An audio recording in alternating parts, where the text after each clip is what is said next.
Okay, so give continuation to the very first book of the Spirit's book. Today we start with spirit and matter.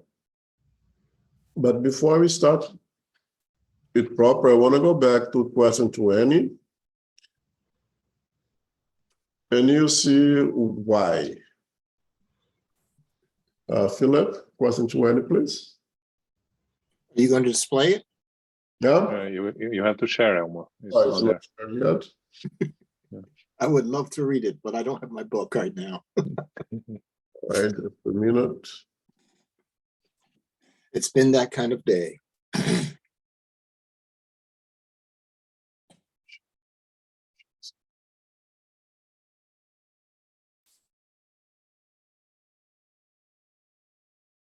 All right. Yeah. Number 20. Through means other than scientific investigation, is humankind able to receive communications of a higher order that transcend human senses? Yes. When God deems it useful, God reveals to human beings what science is incapable of teaching them. Through these communications, humans are able to obtain knowledge of their past and future destiny to a certain degree. Okay. So why I want to go back to this question before I start spirit and matter. It is because it is a lot of information they're going to receive here in this topic of spirit and matter that our science has not yet conquered. A great deal of what we are going to receive now are revelations from the spiritual world. It is what we spoke last week of this catalytic information that we receive to help us to speed up our progress. Kardec has said that spiritualists do not wait for the avowal of science. Spiritualism is a doctrine, is a science in itself that does not need to wait for the scientific revelations. So there's a lot of things I'm going to receive here. And again, perhaps some of the definitions that we have today, especially regard of matter, are a little bit different from what the book presents. Remember, this book is 1856, right? And we have intellectually progressed since then. So it's some of definitions that was used at that time that perhaps today is a little bit more eloquent than what it was at the time of Kardec. Okay, so keep in mind that not everything that we read over here can be corroborated by our physical sciences, but eventually will. Okay, 21. Like God, has matter existed for all eternity, or was it created at some fixed point in time?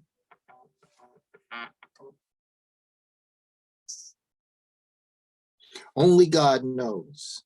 However, one fact that reason should point out is that God, the ultimate paradigm of love and charity, is never inactive.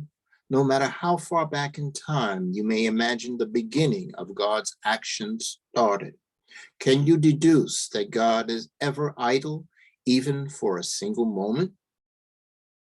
So this is a very philosophical question and answer, right? And is that what I spoke last week of the dog chases its own tail, right? Because if God is infinite and God has always created, so we can imagine the creator kind of always existed, philosophically speaking. But since there is no effect without a cause, we imagine that at one point, God created everything that exists. But again, is this the type of questions that we should not dwell on it because we are unable, we lack the sense, as was answered to us before, to be able to understand this. But philosophically speaking, if God has always existed and God has always created, so the creation is always there. But at the same time, there is no effect or a cause. At one point, God created matter.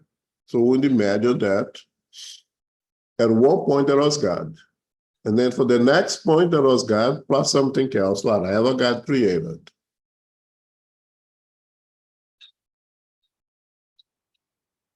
Questions? Comment? This is such a philosophical point, much more than anything else, right? Because each person can think and reflect on its own way. What does it mean to each one of us, right? Because for us to imagine the concept of not having a beginning, it's hard also, right? Because the definition that God, definition of God that God is, I think it's, you know, it's some that some people use. It's appropriate also, right? Because God is, always was, always is, always will be.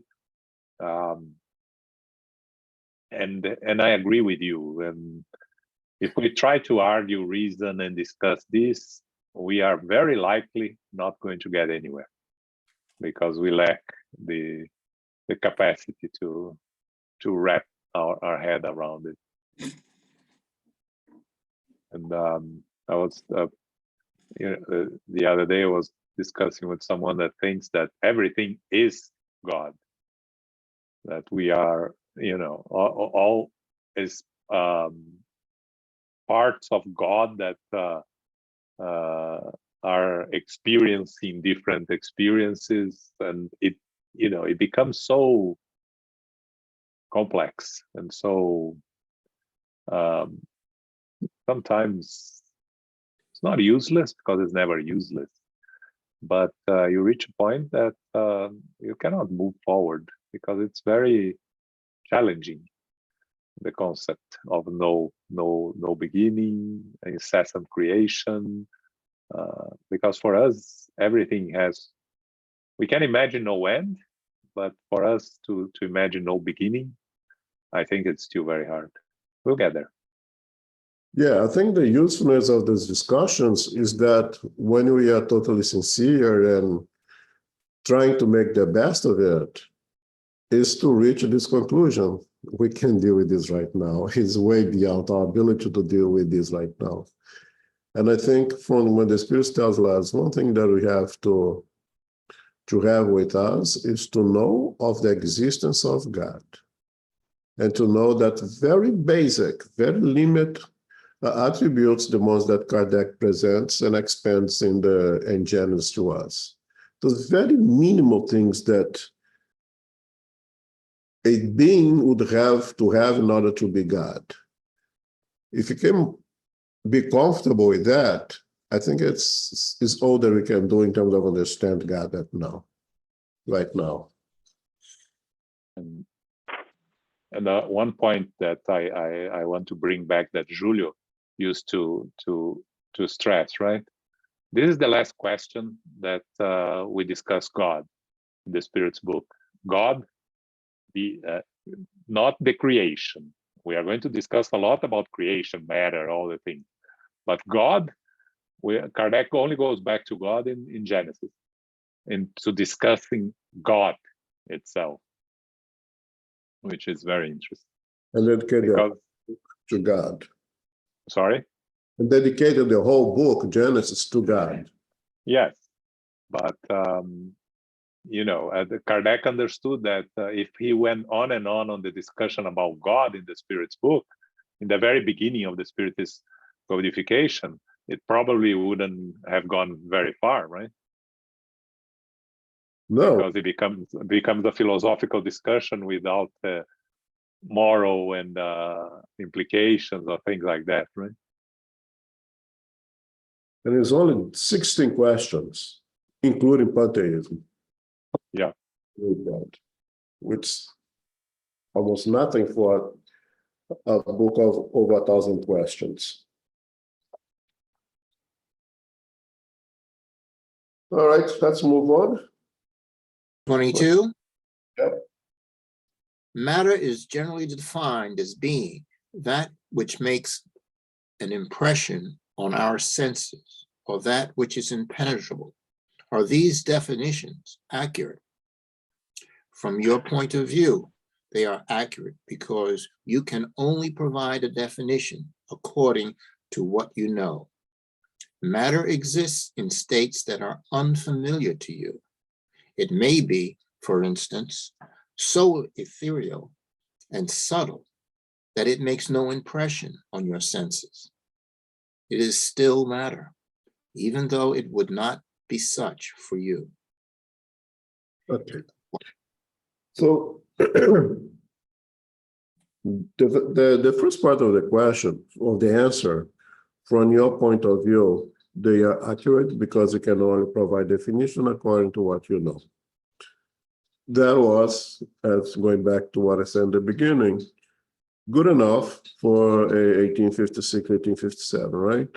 Today, we'd expand the idea of mass, as something having weight, or something that can be converted into energy, and vice versa. We have progressed intellectually that to define matter is just that which makes an impression on our senses is a little bit too weak, because now there's plenty of things that you consider mass that does not cause an impression on our senses, right? Microwave, when you heat food for us, it doesn't make an impression on our senses at all, right? And that impenetrable. Air is mass, and penetrate air all the time, right? So some of those definitions that was well accepted in 1856, now we would require a little bit more than that. And the second one, the second part of it, matter exists in states that are familiar to you. Now we are also familiar with matters that are kind of can be penetrated and does not cause impression on senses. But if you go a little bit more, and when it says so ethereal and subtle that it makes no impression on our senses, we can think of, for instance, the perispirit matter, unless you are a seeing medium, that you have the unostensive mediumship, you're not going to see, going to make no impression in your senses. If we imagine spiritual colonies, if you imagine nosso lar, to the buildings, you have the water fountain, you have the trees. For them living over there, it's palpable, it's perceivable to their sense, but for us, it is not, because its build is made of a ethereal, subtle kind of matter that our physical senses cannot grasp.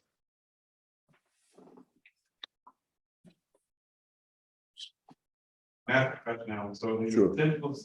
simplest term there is, so matter will be anything that's not God or the spirit, right? Anything else that matter in the universe. For us, yes, Okay. absolutely right. So they're going a little bit ahead. The Trinity would be God, and you discussed last week, would be, philosophically speaking, us outside of the universe, as the creator of the universe. It doesn't make any sense. How can anything be outside of the universe, right? And then everything that is a byproduct of the cosmic fluid is matter, and everything that is a byproduct, the intelligent principle, is spirit. So the three things that exist.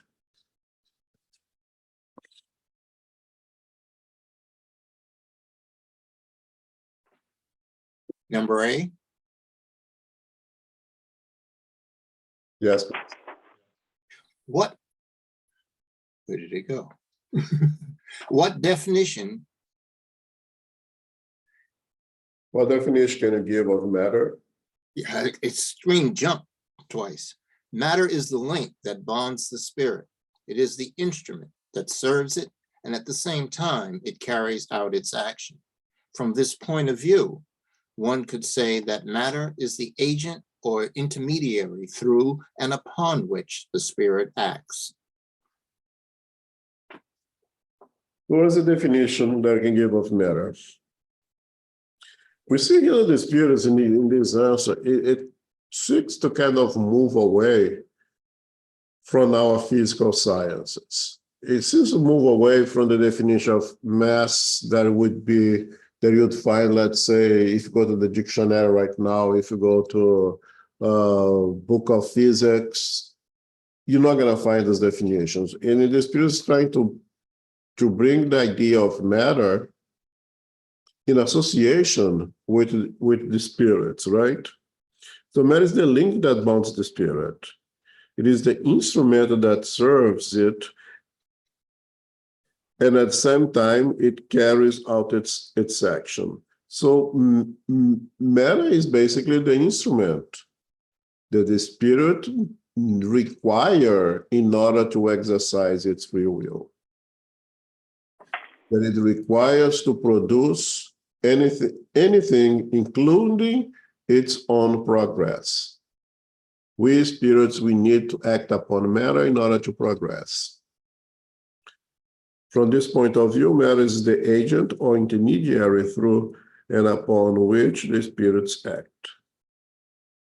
And that's why we say, the hardest part thing to do right now that I find, and I'm trying my best not to do it, is not to anticipate further topics. It's not to go ahead of Kardec here, right? We didn't talk about perispirit yet, and I keep bringing perispirit to the conversation, right?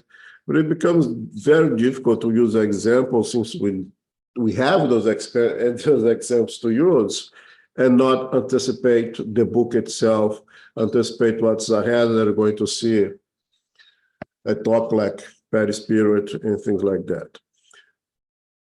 But in order for the spirit to progress, it needs to be associated with matter, and vice versa. In order to matter to progress, it needs to be associated with the intelligence principle, which you're going to see here soon enough.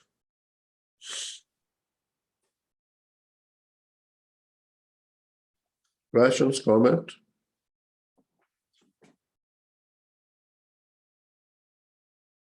Let me say this.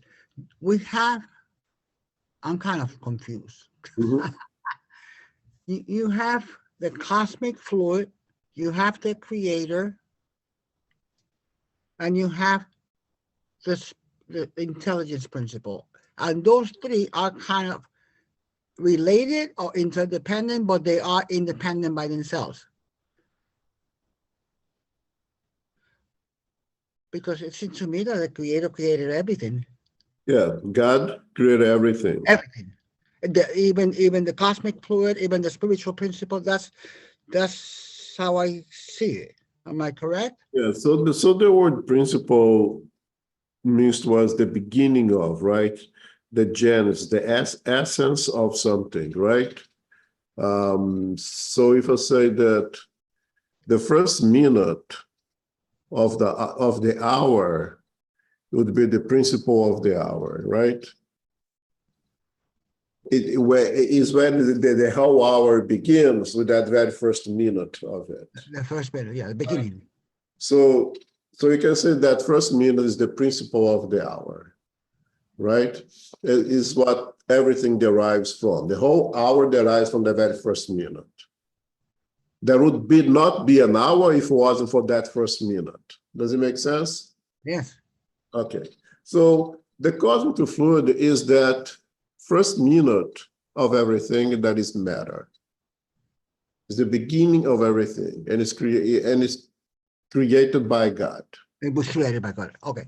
Okay. And the spiritual principle? Intelligence principle is the beginning of all intelligence things that there is.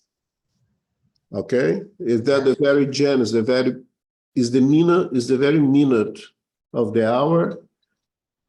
The intelligent principle is from what everything that is intelligent derives from.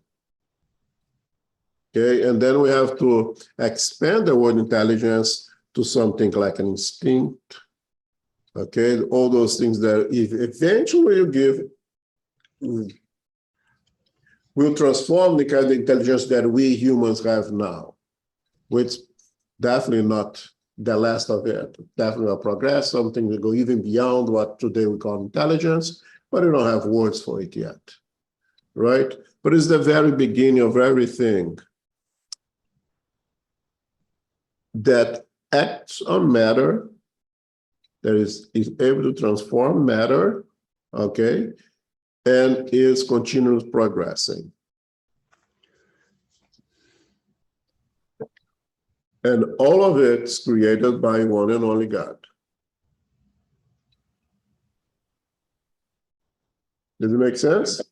No, it does make sense. Yes, yeah. I put you have placed them in the frame that I guess you clarified it. My doubt. Let me put it that way. Okay. Yeah, you can think of a pyramid, right? On the top of the pyramid is God. On the two bottom sides is the spiritual principle and the universal fluid or the cosmic fluid, right? God creates both. Both interact with each other. So for spirit to act, it needs matter. It needs an intermediary to act on the physical or material space, and a spirit by itself without the universal cosmic is not able to act on anything. Even the thought is matter, right? Yeah.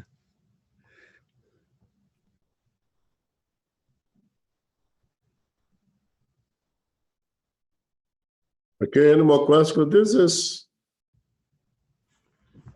is extremely important that we are comfortable with this concept of this so-called Trinity. One creator of everything, one primordial element from which all matter is formed. That would be what you call the cosmic fluid. It's also anticipating a little bit Kardec.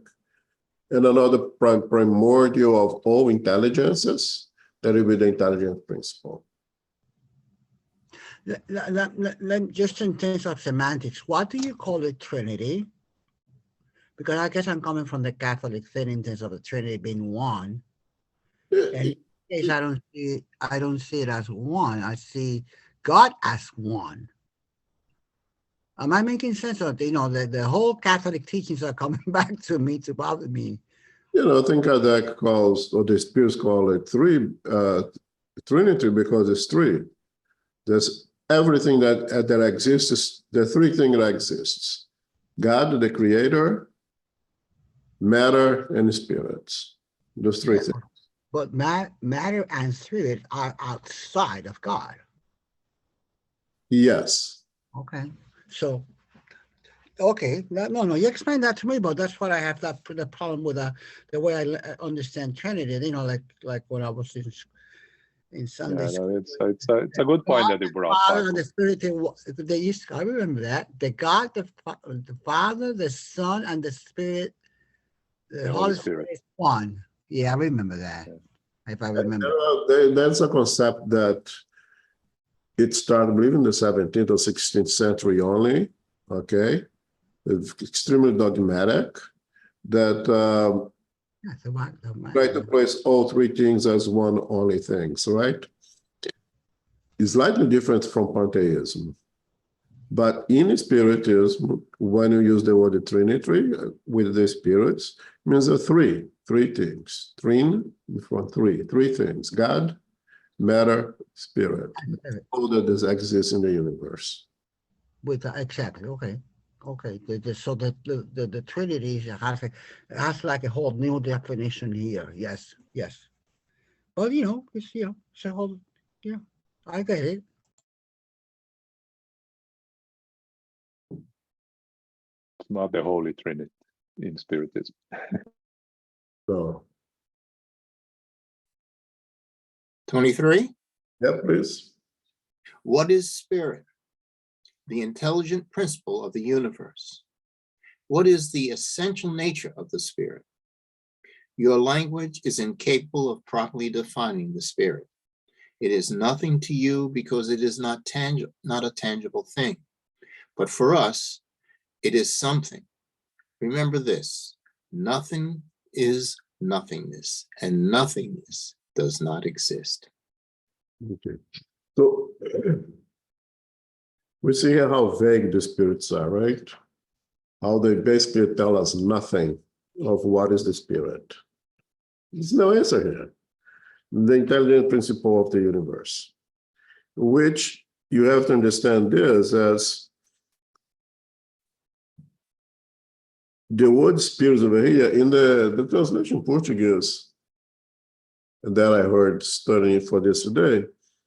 In the small letter spirit over here is more a reference of the intelligent principle. And when it's the individualized spirit, intelligent principle, would be with the capital S. Okay, I don't think you have that in our translations. Okay, but when Kardec, in this particular quest, with the spirit, and answer the intelligent principle of the universe is the intelligent principle, not the individualized intelligent principle or spirit like you and I, we are now, right? It is before we become this individualized intelligent principle. That's the spirit that is answered here. And it is the intelligent principle of the universe, okay? This intelligent principle of the universe is what gives a distinction between the kingdoms, okay, between, let's say, minerals. And then when we start, let's say, with high order vegetables, there is a little dot of instinct, which is what we could consider a very beginning of some kind of intelligence. It's something that is developed out of repetitions. You know, the ability of the tree develop root seeking where there is water.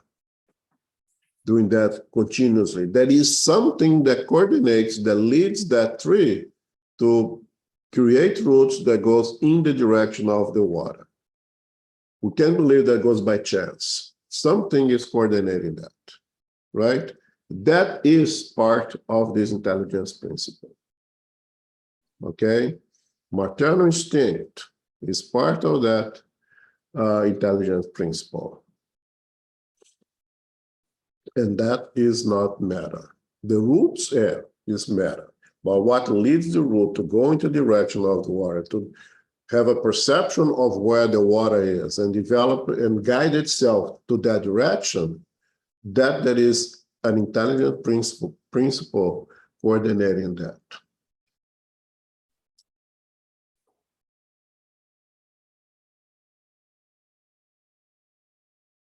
And what is the essential nature of the spirit? Then even less, even more vague answer.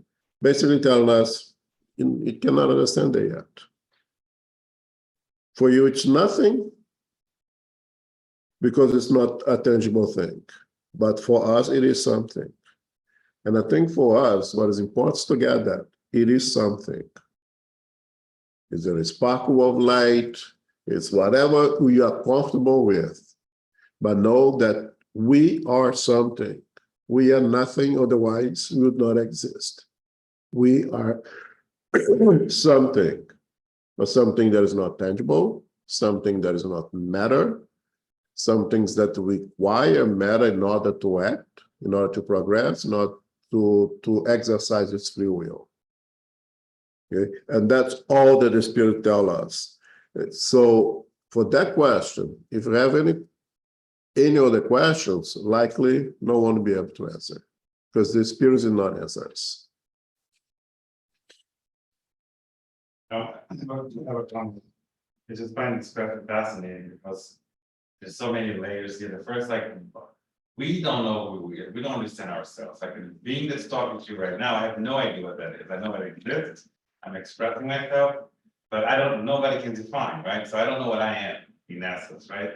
Then you think about, okay, if I don't know who I am or what I am, then how in the world are you trying to understand God? Like, this is beyond anything. So everything stops here, right? If I'm not even understanding my little place in the world, I know I exist because I'm expressing myself, but I cannot see or understand what that is, right? It's myself. It's complicated, but I think just shows the layers of like I'm not near anywhere if I don't know who I am. God is just like, yeah. So And if we go beyond that, imagine this thing that we are, that is not tangible, that is not matter, is the thing that thinks, they have emotions, they have sensations, they have memory. It's way beyond our comprehension to the point that I rather not believe in this thing anymore because it's driving me nuts. And I was listening to study on this today, and then one of the experts put that question or comment upon this is beyond reasoning. And somewhat it is kind of beyond reasoning. We, that you don't know what we are, whatever you want to call it, it's right because you don't know what wrong is, right? Is the thing has the memory, has intelligence, has the free will, is responsible for all the actions that we take. They have no idea what we are. And it's very common that it's in that the essence of things that we cannot define. What is love? How do you define love? You throw this word around all the time in many ways. What is love? Right? And the spirit, and I think spirit is even more, it's even harder to try to come to a comfortable, not definition, but concept for yourself than God. I think God is even, I find it easier to have a concept of God than to have the concept of the spirit. Especially if you take out matter from it. And going ahead again, take off the petty spirit out of it. It's just, what the heck is this thing? And funny because we know a lot of the attributes of the spirit or the traits, right? Like I think, I feel, I do, I know the things, emotions. I understand those conceptually, right? Because I feel, Right. again, no definition, right? Because it's just like, so all the things that we know exist because we feel them, we affect them, we're affected by them, but there's no way to define, which I find it fascinating because we know it exists because we are operating in the world, but it's just, we don't know what it is. Yeah, it's like, I mean, today we know more of galaxies, Mhm. hundreds of thousands of light years away from us, more than you know our own oceans. You don't know the ocean yet, as well you know things that it's gonna take a million years to get there. And you don't know the oceans yet.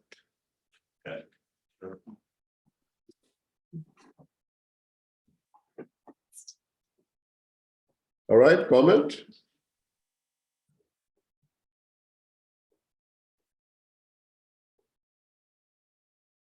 Number 24, Yes. is spirit synonymous with intelligence?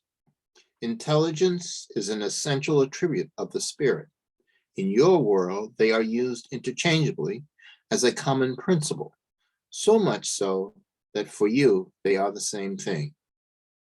So here's the problem of making the attribute equal to the thing itself, right? When you say God is love. Okay, I'm good with that. I have no problem with that. But I know that God's much more than love. But God is an energy. The love is an energy of God. It's an energy of creation that God used to create everything, right? Is the essence of God within us. That would be love, right? If you're comfortable with the definition, of course. But we accept, we'll say God is love, right? Nobody to argue. God is spirit is intelligence. I personally don't like it, but I accept it. But it is an attribute of the spirit.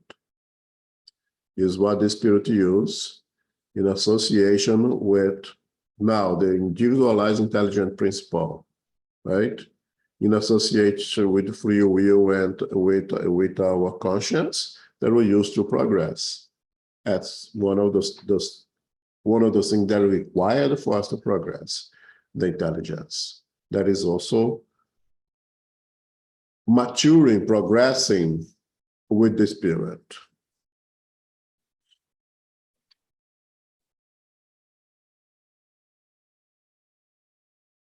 Comments? Okay, 25th. Is the spirit independent of matter, or is it only a property? As colors are a property of light and sound is a property of air.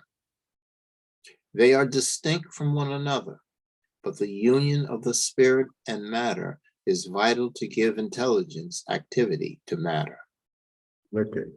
So two distinct things, and that goes to the discussion we had with with Paco at the beginning, right? They are distinctive things. They derive from different sources, right? Matter derives from the cosmic fluid, or if you want, the matter principle, and we, the spirit, derive from the intelligence principle. Two distinct things, but codependent, basically, as I said at the beginning, right? They are distinct from one another, but the union of the spirit and matter are vital to give intelligence, I believe, activity to matter. There is a symbiotic relationship between those two things. The spirit requires matter to progress, and by doing so, it helps matter also to progress. Everything is progressing. The idea that is, they say, from the atom to the archangel, right? Everything's progress, everything is transforming and transformed for the better, moving up. One needs the other, but they are two different things. And they are two different things because they derive from two different principles. Does it make sense?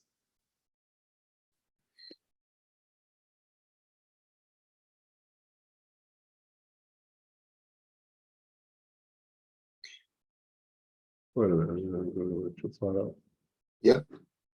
Right there. Go Subsection ahead. is Go ahead. Okay. Is this union also necessary for the manifestation of the spirit? Spirit here refers to the principle of intelligence rather than the spiritual individualities usually designated by that term. For you, yes, because your physical makeup is not designed to perceive the spirit apart from matter. Your senses are not designed for that. So this is very important when in the question when Kardec puts it, is the union also necessary for the manifestation of the spirit, the union of matter and the intelligence principle, right? The spirit here refers to the intelligence, to the principle of intelligence, regardless the character designated by the term, outside of being the individualized intelligent principle now, right?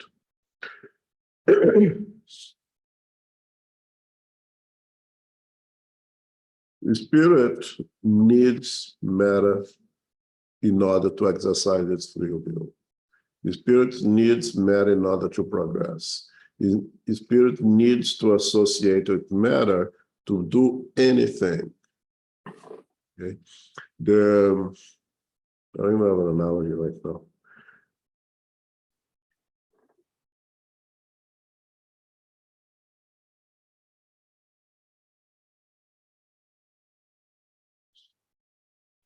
it is inconceivable for us the idea of the spirit completely disconnected from matter.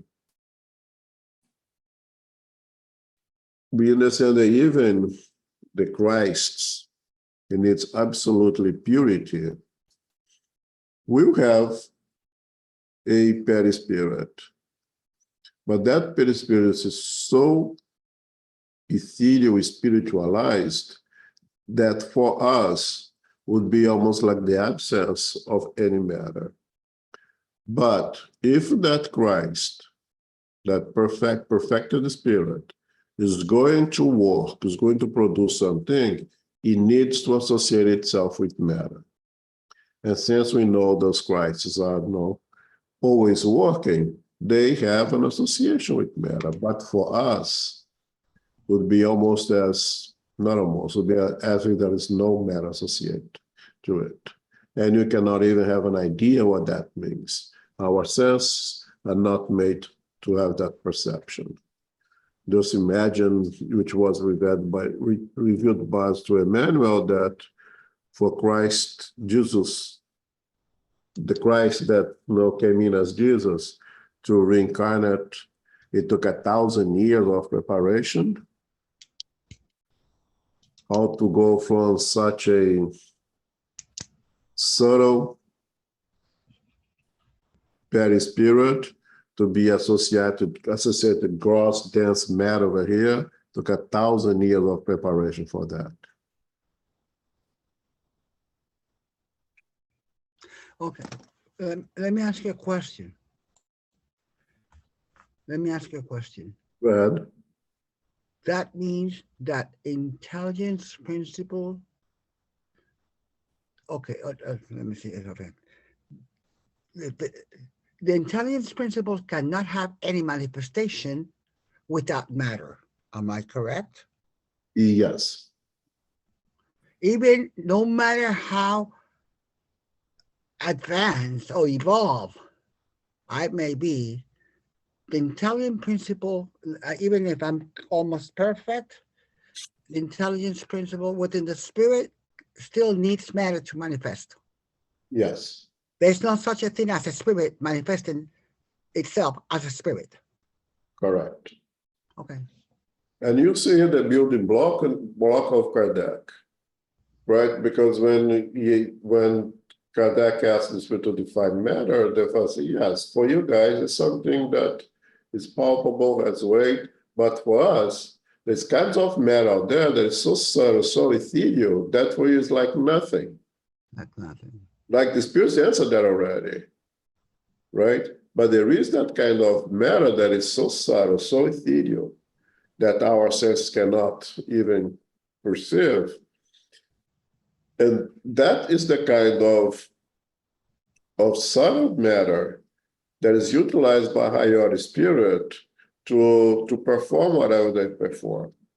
Anticipating a little bit also, especially the Minos book now, higher spirits cannot perform physical phenomena. The perispirit is so ethereal, is of the nature of the energy that make up that perispirit is so subtle, so ethereal, that it cannot associate with more gross, dense matter to perform physical phenomena. So they will very often use less evolved spirit who are in progressing, who are able to associate, who have a more dense perispirit, so to say, to perform physical phenomena, because their perispirit can no longer associate with such a dense matter as one that we have in our planet.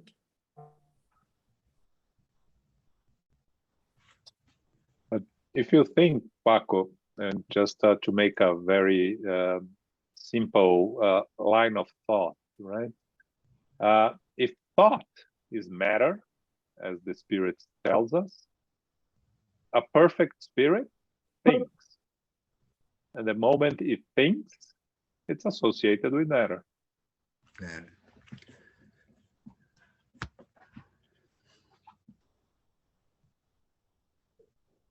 I think this is the hardest part of this book is this task that we're doing right now, because it really challenges us to go outside of the many boxes that we are placed in, all the dogmas that we have to free ourselves from, and to really expand our thinking with these discussions. Tanya, This- you have a question? This is like forcing us to think out of the box. That's Ah. it. Right. Yeah. Break down all the walls of those boxes. Exactly. Breaking the walls that kind of, A liberation process. Go ahead. My brain is also going to loops, Yeah, good. and Oh, that's for Paco answered exactly my question, and it's still going around on loops. So,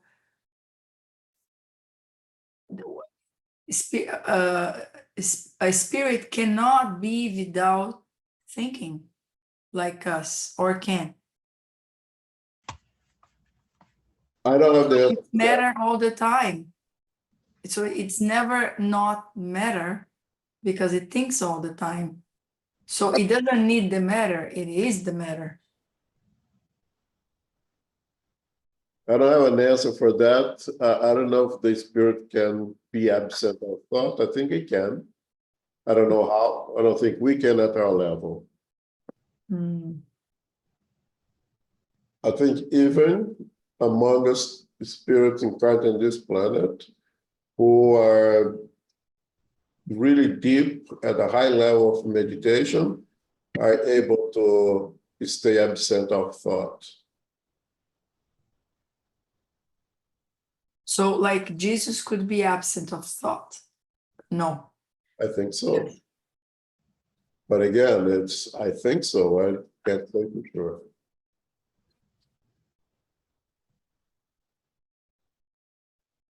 Which again, it's really breaking the walls of those boxes that we can imagine ourselves without thinking, right? Even for the smallest fraction of the second. But personally, I believe it's possible. And I believe that there are even here incarnate now, individuals who are able to reach a level of meditation so high that can be absent of thought. Actually, Kardec asks on 26 a question about that, right? So we're going to get it.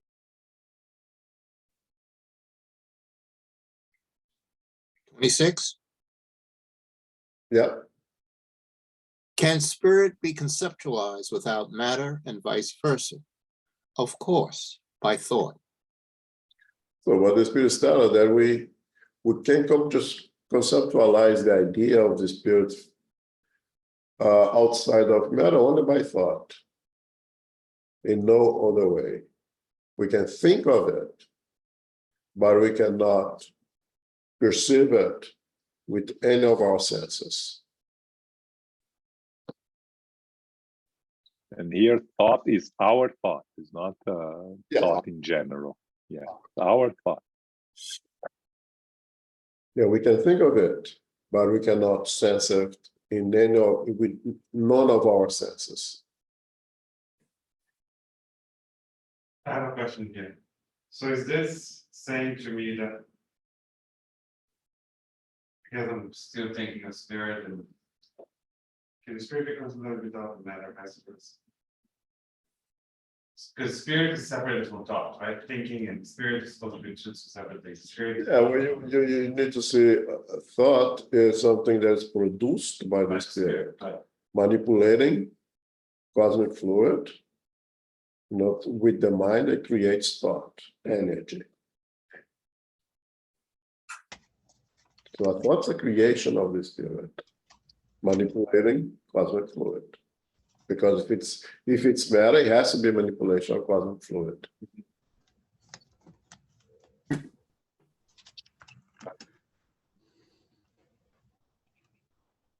And if you want to go a little too deeper into philosophy, right? Spirit acts through matter, right?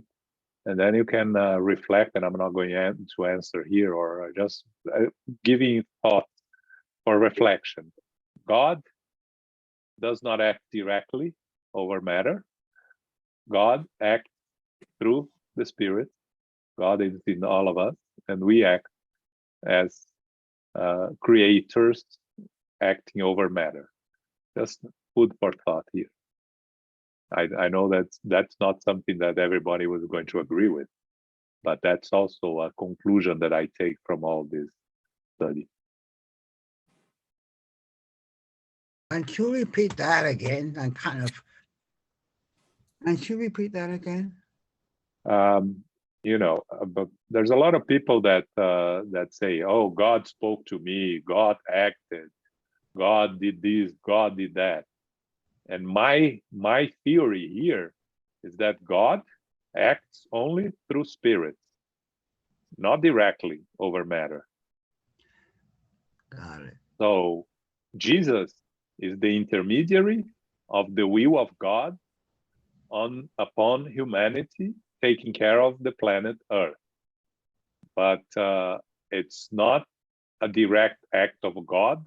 It always has intermediaries.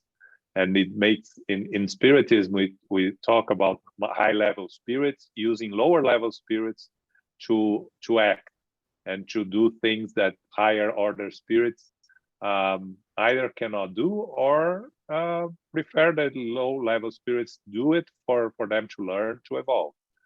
So I'm just throwing an idea here that is you're not going to find, but that I find it plausible and fascinating.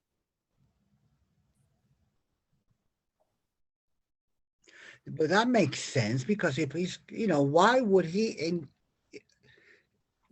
if he created the spirits, why would he directly involve himself? It doesn't kind of Makes sense to me. I agree with you. exactly. I agree with you. That makes sense. A manifestation of God is through all the. Yeah, I agree. Interesting.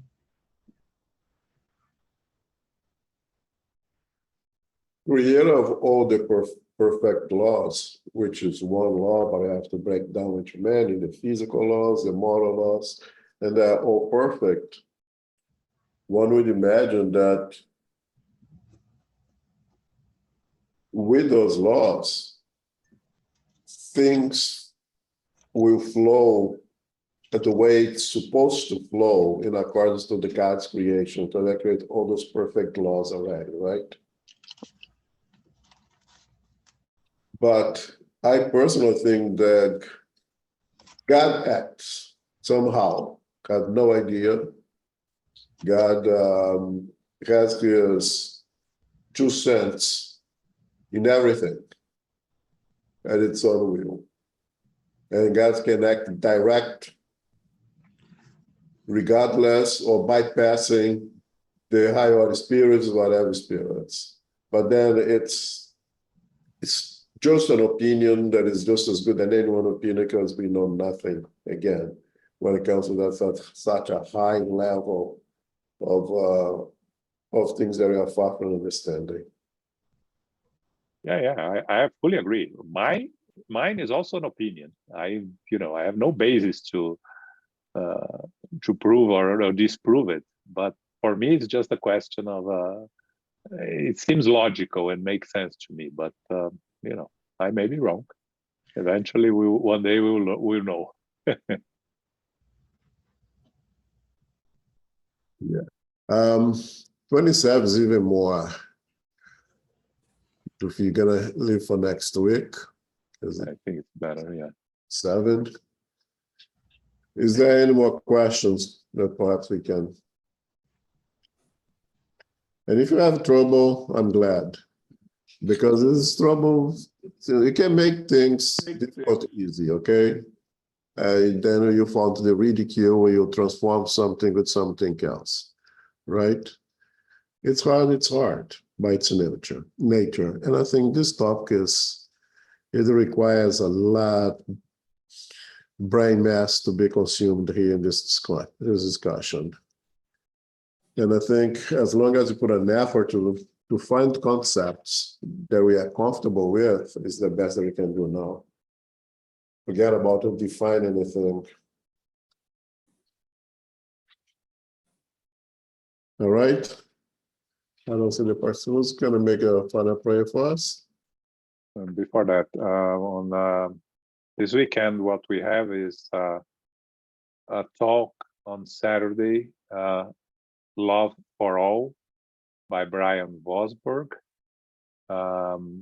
He's going to discuss, as we prepare to be with our closest partners, remember and include those we met, people who have lost their loved ones, those who have not yet met the love of their lives, and those still learning to love themselves. Let us embrace the tenets of charity and humility and share the love with those we meet. That's by Brian Vosburg. That's Saturday, 11 a.m. And Sunday, we're going to study the book Between Heaven and Earth, chapters 21 and 22.